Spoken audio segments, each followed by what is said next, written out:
شاہ خاور صاحب، یہ اتنے سارے ابھی ہم نے کورٹس گنوائے ہیں، بینکوں کے کورٹس علیحدہ ہیں، سول کورٹس علیحدہ ہیں، پھر احتساب کا، پھر اینٹی کرپشن، اینٹی اسٹیبلش، یہ کیا آپ نے نظام بنایا ہوا ہے؟ اتنے سارے کورٹس ہوتے ہوئے بھی مقدمے تو حل نہیں ہوتے، فیصلے نہیں آتے، کیا مسئلہ ہے؟ آپ نے جن کورٹس کا حوالہ دیا جو زیادہ ایکٹیو کورٹس ہیں وہ دیکھیں جو کہ لوگوں کے ڈائریکٹ تعلقات مطلب ان کا ایک نیکسس بنتا ہے جو فیس کرتے ہیں لوگ، وہ تو ایک تو فوجداری میجسٹریل کورٹس ہیں، آپ کی سیشن کورٹس ہیں، پھر ہائی کورٹس ہیں.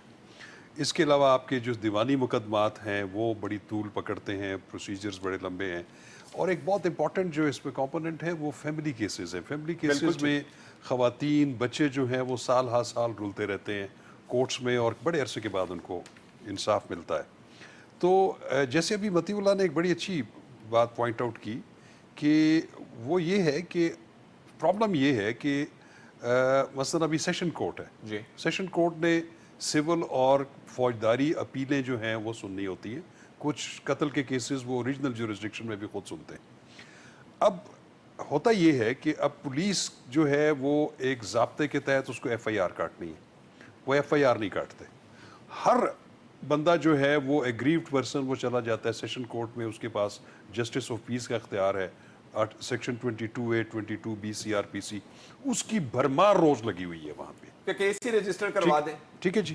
پھر جس کے خلاف کیس رجسٹر ہو گیا اس میں دفعہ ٹھیک نہیں لگی ہوئی، اب تفتیش ٹھیک نہیں ہو رہی، وہ تمام چیزیں جسٹس آف پیس کے پاس آئیں گی. ان کے پاس اور بہت سارے کیسز ہیں، یہ ایکسٹرا برڈن. بات یہ ہے کہ ہمارے ادارے اپنے اپنی ڈومین میں رہ کر، چاہے وہ پولیس ہے، چاہے وہ ایگزیکٹو ہے، چاہے وہ بیوروکریسی ہے، عدلیہ کو بھی شامل کر لینا، وہ کوئی بھی نہیں، وہ اگر اپنے اپنے کام اپنے تئیں کر لیں تو لوگوں کو جو ہے جسٹس آف پیس کے پاس نہ جانا پڑے، اور آرٹیکل 199 ریٹ جورسڈکشن میں آپ کو ہائی کورٹ کے پاس نہ آنا پڑے. اب ایک تحصیلدار ہے، اس کا ایک کام ہے، اس نے ایک پٹواری کو ریگولیٹ کرنا ہے. اگر وہ مسئلہ پٹواری کا تحصیلدار ہی حل کر دے یا اسسٹنٹ کمشنر حل کر دے تو ایگریوڈ لوگوں کو ہائی کورٹ نہ آنا پڑے.